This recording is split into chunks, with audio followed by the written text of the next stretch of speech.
ಇದೆಲ್ಲದರ ನಡುವೆ ಕಾಲ್ತುಳಿತ ಕೇಸ್ ತನಿಖೆ ಚುರುಕುಗೊಂಡಿದೆ. ಸಿಐಡಿ ಪ್ರಕರಣವನ್ನ ಕೈಗೆತ್ತಿಕೊಂಡಿದ್ದು ನಾಳೆ ಆರೋಪಿಗಳನ್ನ ವಶಕ್ಕೆ ಪಡೆಯುವಂತ ಸಾಧ್ಯತೆ ಇದೆ. ಇನ್ನು ಸರ್ಕಾರದ ವಿರುದ್ಧ ಆಕ್ರೋಶ ಭುಗಿಲೆದ್ದಿದೆ. ಆಕ್ರೋಶ ಹೆಚ್ಚಾಗ್ತಿದೆ.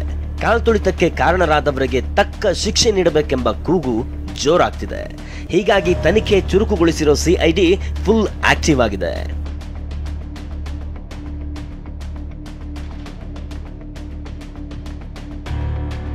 ಕಾಲ್ತುಳಿತ ಕೇಸ್ನಲ್ಲಿ ಸಿಐಡಿ ತನಿಖೆ ಚುರುಕು. ಆರೋಪಿಗಳನ್ನ ವಶಕ್ಕೆ ಪಡೆಯಲು ಸಿದ್ಧತೆ. ಚಿನ್ನಸ್ವಾಮಿ ಸ್ಟೇಡಿಯಂ ಬಳಿ ನಡೆದ ಘೋರ ದುರಂತದಲ್ಲಿ 4 ಬಂಧನವಾಗಿದೆ. 4ರನ್ನ ಜೂನ್ 19 ತನಕ ಕಬ್ಬನ್ ಪಾರ್ಕ್ ಪೊಲೀಸರು ಜೈಲಿಗೆಟ್ಟಿದ್ದಾರೆ. ಸದ್ಯ ಪ್ರಕರಣದ ಫೈಲ್ ಕೈಗೆತ್ತಿಕೊಂಡಿರುವ ಸಿಐಡಿ ತನಿಖೆ ಚುರುಕುಗೊಳಿಸಿದೆ.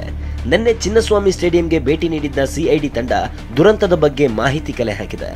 ಇನ್ನು ನಾಳೆ 4 ಆರೋಪಿಗಳನ್ನು ವಶಕ್ಕೆ ಪಡೆಯಲು ಸಿದ್ಧತೆ ನಡೆಸಿದೆ. 4 ಆರೋಪಿಗಳು ಪರಪ್ಪನ ಅಗ್ರಹಾರ ಜೈಲಿನಲ್ಲಿ ಇರೋದ್ರಿಂದ ಬಾಡಿ ವಾರೆಂಟ್ ಮೇಲೆ ವಶಕ್ಕೆ ಪಡೆಯಲು ಮುಂದಾಗಿದ್ದಾರೆ. ಅಲ್ಲದೆ ಆರ್ಸಿಪಿ, ಡಿಎನ್ಎ, ಕೆಎಸ್ಸಿಎ ಮ್ಯಾನೇಜ್ಮೆಂಟ್ಗೂ ನೋಟಿಸ್ ನೀಡಲಿದ್ದಾರೆ. ಸಿಐಡಿ ಎಸ್ಪಿ ಶುಭನ್ವಿತಾ ನೇತೃತ್ವದಲ್ಲಿ ತನಿಖೆ ನಡೆಯಲಿದೆ. 11 ಅಮಾಯಕರ ಸಾವಿಗೆ ಕಾರಣವಾಯ್ತಾ ಕೆಎಸ್ಸಿಎ? ಕಾಲ್ತುಳಿತದಲ್ಲಿ 11 ಜನರ ಬಲಿ ಪರಸ್ಪರ ಕೆಸರೆರಚಾಟಕ್ಕೆ ಕಾರಣವಾಗಿದೆ. ಸರ್ಕಾರ ಕೆಎಸ್ಸಿಎ ಮೇಲೆ ಹೇಳ್ತಿದ್ರೆ ಮತ್ತೊಂದು ಕಡೆ ಸರ್ಕಾರವೇ ಕಾರ್ಯಕ್ರಮಕ್ಕೆ ಕರೆ ಕೊಟ್ಟಿದ್ದು ಅಂತ ಕೆಎಸ್ಸಿಎ ಆರೋಪಿಸುತ್ತಿದೆ. ಈ ನಡುವೆ ಸ್ಟೇಡಿಯಂ ಒಳಗಿನ ದೃಶ್ಯಗಳು ಹಲವು ಪ್ರಶ್ನೆಗಳನ್ನ ಹುಟ್ಟುಹಾಕ್ತಿದೆ. ಚಿನ್ನಸ್ವಾಮಿ ಸ್ಟೇಡಿಯಂ ಒಳಗೆ ಸೀಟ್ ಖಾಲಿ ಇತ್ತು. ಈ ವೇಳೆ ಸ್ಟೇಡಿಯಂನ ಹೊರಗೆ ಲಕ್ಷಾಂತರ ಜನ ಕಾಯುತ್ತಿದ್ರು. ಆದರೂ ಜನರನ್ನ ಒಳಗೆ ಬಿಡದೆ ನಿರ್ಲಕ್ಷ್ಯ ತೋರಿದ್ದಾರೆಂಬ ಚರ್ಚೆ ಆಗ್ತಿದೆ. ಗೇಟ್ ಓಪನ್ ಮಾಡಿದ್ರೆ ದುರಂತ ಸಂಭವಿಸುತ್ತಿರಲಿಲ್ಲ ಅನ್ನೋ ಚರ್ಚೆ ನಡೀತಿದೆ.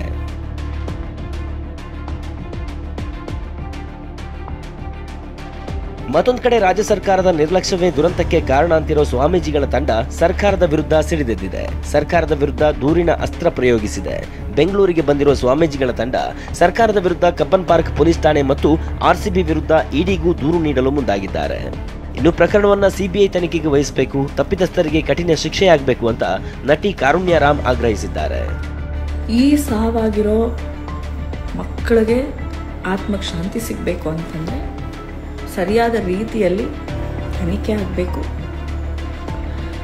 ಈ ಒಂದು ಕೃತ್ಯಕ್ಕೆ ಯಾರ್ಯಾರು ಇರ್ರೆಸ್ಪಾನ್ಸಿಬಿಲಿಟೀಸ್ ಇದೆಯೋ ಅವ್ರಿಗೆ ಘೋರವಾದ ಶಿಕ್ಷೆ ಆಗಬೇಕು.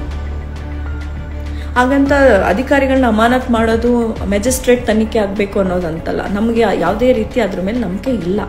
ಸಿಬಿಐ ತನಿಖೆನೇ ಆಗಬೇಕು. ಇದಕ್ಕೆ ನ್ಯಾಯ ಸಿಗಬೇಕು ಅಂದರೆ ಸಿಬಿಐ ತನಿಖೆನೇ ಆಗಬೇಕು. ಮಕ್ಕಳನ್ನ ಕಳೆದುಕೊಂಡ ಹೆತ್ತವರ ಆಕ್ರೋಶ ಮುಗಿಲು ಮುಟ್ಟಿದೆ. ಜೊತೆಗೆ ಜನಾಕ್ರೋಶವೂ ಹೆಚ್ಚಾಗ್ತಿದೆ. ಸರ್ಕಾರ ಆರ್ಸಿಬಿ ವಿರುದ್ಧ ಜನ ಪ್ರಶ್ನೆ ಎತ್ತಿದ್ದಾರೆ. Bureau report, TV9.